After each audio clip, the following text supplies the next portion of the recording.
करता हूँ स्वस्थ मस्त होंगे और अपनी प्रिपरेशन जो अच्छी तैयारियां कर रहे होंगे। तो आइए स्टार्ट करते हैं फैराडे का वैद्युत अपघटन का नियम। फैराडे का नियम क्या है? तो फैराडे ने जो प्रथम नियम दिया था और क्या दिया था कि वैद्युत अपघटन के समय इलेक्ट्रोड पर मुक्त हुई पदार्थ की मात्रा उसमें प्रवाहित आवेश की मात्रा के अनुपाती होती है। कहने का मतलब है वैद्युत अपघट क्या होता है, वेरी वेरी मोस्ट इंपॉर्टेंट है।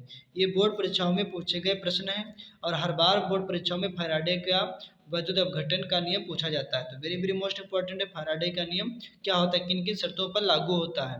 तो जो वैद्युत अपघटन क्या होता है, ऐसे पदार्थ जिनके जली विलयन में विद्युत अपघटन हो जाता है। जैसे आप देखे होंगे, जैसे नमक है, नमक को क्या कर देंगे, इसको घोल दें पानी में घोल दिया है तो उसमें घोलने से क्या हो जाएगा, पानी बन जाएगा, उसमें करंट का प्रवाह हो जाएगा, तेजी से होगा। लेकिन अब प्योर पानी में धारा का प्रवाह प्योर में नहीं हो पाता। वैसे ही इन्होंने बताया था, प्रथम नियम में इन्होंने बताया, क्या बताया कि इन्होंने क्या लिया, दो कैथोड लिए, एक लिया एनोड और एक लिया कैथोड, दो धनायन ऋणायन कैथोड लिए। उन्होंने क्या किया, इन्हीं को बोलते हैं इलेक्ट्रोड। इलेक्ट्रोड के छड़े लिए, से आपने देखा होगा सेल में, जैसे सेल पढ़े होंगे प्राथमिक सेल और द्वितीयक सेल। प्राथमिक सेल कौन से होते हैं? प्राथमिक सेल वे सेल होते हैं जिन्हें एक बार चार्ज कर लिया जाता है, पुनः चार्ज नहीं किया जाता, उन्हें प्राथमिक सेल बोलते हैं। जैसे आपके वॉच में हो जाते हैं और घड़ी में पड़े होते हैं, प्राथमिक सेल होते हैं। द्वितीयक सेल कौन से होते हैं? द्वितीयक सेल वे सेल होते हैं जिन्हें एक बार चार्ज कर करके दोबारा भी चार्ज किया जाता है। जैसे मोबाइलों में जो बैटरियाँ पड़ी होती हैं द्वितीयक सेल होती हैं ये सभी, और जो ट्रैक्टर में हो गए, बस में, सभी कौन सी द्वितीयक सेल होती हैं, इन्हीं को बोलते हैं द्वितीयक सेल। और प्राथमिक सेल द्वितीयक सेल के बारे में आप समझ चुके होंगे। तो यहाँ पर प्रथम नियम क्या था फैराडे का?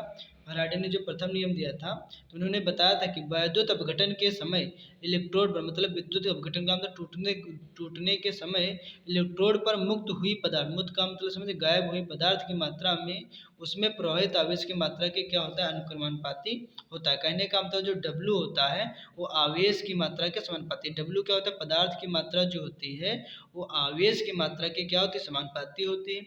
और एक आवेश का फार्मूला पढ़ा होगा फिजिक्स में, क्यों बराबर आई टी। तो वहाँ जहाँ क्यों होगा वहाँ पास हम क्या लिख देंगे, आई टी। क्यों की जगह पे लिख देंगे आई टी, समानुपाती का चिन्ह हटेगा तो जेड क्या लग जाएगा, नेतांक। इसी को बोलते हैं रासायनिक सेल नेतांक। सेल का मतलब समझ गए होंगे, सेल के बारे में बता चुका हूँ। सेल कितने प्रकार के होते हैं? दो प्रकार के होते हैं, प्राथमिक सेल और द्वितीयक सेल। प्राथमिक सेल भी के क्या कार्य करता है, द्वितीयक सेल भी क्या कार्य करता है, उसके बारे में चर्चा हो चुकी है। तो यहाँ पर बात करेंगे जेड क्या है, जेड रासायनिक सेल स्थिरांक है। इसमें क्या होता है, जो इलेक्ट्रोड होता है इसमें क्या होता है, NaCl, सोडियम क्लोराइड।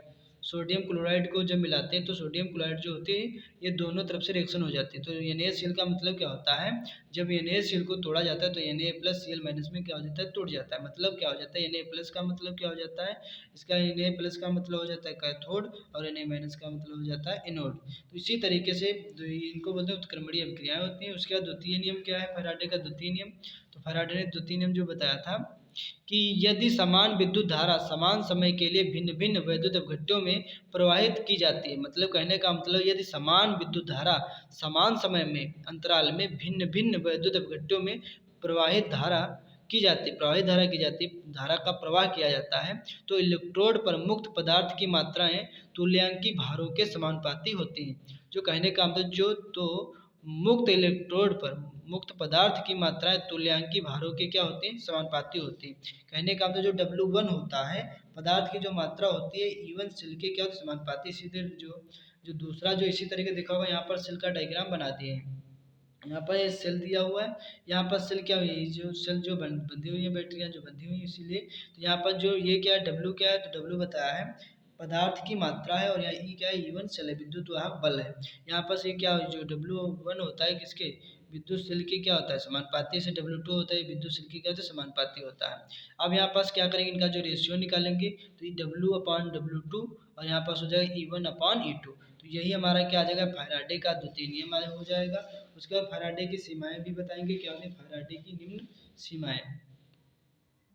तो यहाँ पर देखेते हैं कि बीकर लेता हूँ, पात्र लेता हूँ, यहाँ पास क्या है, एनोड छड़ दिया हुआ है, यहाँ जो रखी हुई एनोड छड़ रखी हुई है, और यहाँ पर Zn SO4 जिंक सल्फेट है। यहाँ प्लेट दी, यहाँ क्या जिंक है और इधर क्या है, कापर है। या जिंक की जो यहाँ पर छड़ दी हुई, यहाँ पर कापर की छड़ है। तो यहाँ पर जो विद्युत धारा प्रवाहित की जाती है तो इनमें से क्या हो जाते हैं, इनमें जो विद्युत धारा प्रवाहित की जाती है तो लवण सेतु से, ये उधर सेतु का मतलब ब्रिज होता है, यहाँ से जो बुलबुले निकलते रहते हैं और जिंक से निकलते हुए कहाँ जाते हैं, कॉपर की तरफ जाते हैं। मतलब जो धाराएं जो यहाँ पर जो बनते हैं कॉपर सल्फेट का विलयन बन जाता है, इसी को बोलते हैं डेनियल सिल्वी नाम से जाना जाता है। ये जो टॉपिक है वेरी वेरी मोस्ट इंपॉर्टेंट है, इसको आप सबको काफ़ी बार रिपीट करके जाना है। तो विद्युत रासायनिक सेल क्या होता है, विद्युत रासायनिक इलेक्ट्रिक सेल क्या होता है। तो आप विद्युत रासायनिक सेल देखेंगे, वह युक्ति जिसकी सहायता से रासायनिक ऊर्जा को विद्युत ऊर्जा में परिवर्तित किया जाता है। रासायनिक, देखो ध्यान से सुनना, रासायनिक सेल क्या करता है, ये रासायनिक सेल वह युक्ति है जिसकी सहायता से रासायनिक ऊर्जा को विद्युत ऊर्जा में परिवर्तित किया जाता है, उसे विद्युत रासायनिक सेल भी कहते हैं। जैसे आपने देखा होगा जब ऑक्सीकरण होता है, क्या हो जाता है, ऑक्सीकरण हो जाता है। ऑक्सीकरण का मतलब टूटना। जब ऑक्सीकरण हो जाता है इनोड का मतलब जैसे जिंक है, जिंक जब टूटेगी तो Zn2+ और +2 इलेक्ट्रॉन माइनस में टूट जाएगी। इसी तरह कैथोड जब टूटेगा तो ये टूटेगा क्या, तो कॉपर 2+ और 2 इलेक्ट्रॉन -1 में अपचयन क्या हो जाएगा, इसका हो जाएगा। तो ये जो आपका था very very most important Faraday का नियम। तो आइए नेक्स्ट वीडियो में मिलते हैं, फैराडे का नियम क्या होता है। तब तक के लिए धन्यवाद।